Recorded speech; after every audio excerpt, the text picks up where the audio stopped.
Hello everyone, welcome to our channel. In today's video, we will introduce you to complex data type in Python. We will also go through different complex numbers operations you can use. A complex number is created from real numbers. Python complex numbers can be created either by using a complex function or using a direct assignment statement. Let's first define a complex number using a function complex. We will give it two arguments, x and y, where they represent the real and imaginary parts. From the output, we can see Python complex numbers are of type complex. Let's now define a complex number using a direct assignment statement. We will just write the complex number in the format x plus y times j, where x represents the real and y represents the imaginary part. Each complex number consists of one real part and one imaginary part. The real part can be accessed using the function real.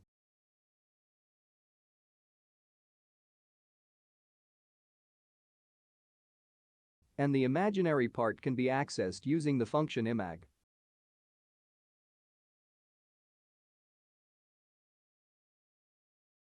For representing the complex conjugate of a complex number, we can use the function conjugate. The conjugate part of a complex number is a complex number that has the same real part as the original, and the imaginary part has the opposite sign. So let's explore different mathematical calculations we can do on complex numbers. Let's define two complex numbers which will be used as a demonstration.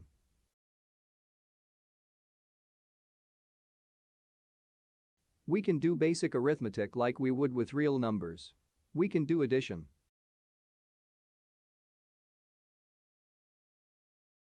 subtraction,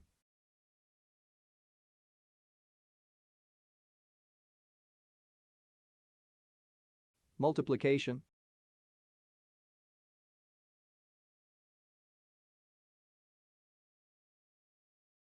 and division.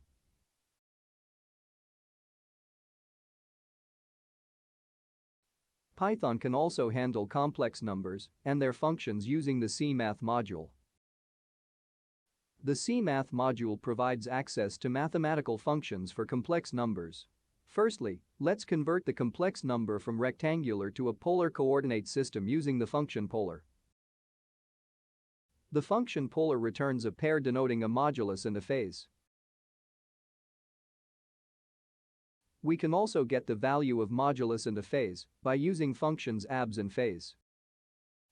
Firstly, let's print the argument using the phase function.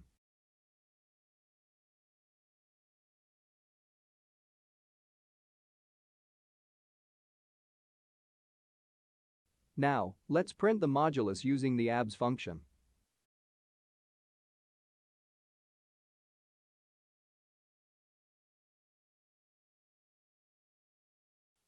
If you want to learn more about the CMath module and the functions we didn't mention in this video, make sure to check the link in the description.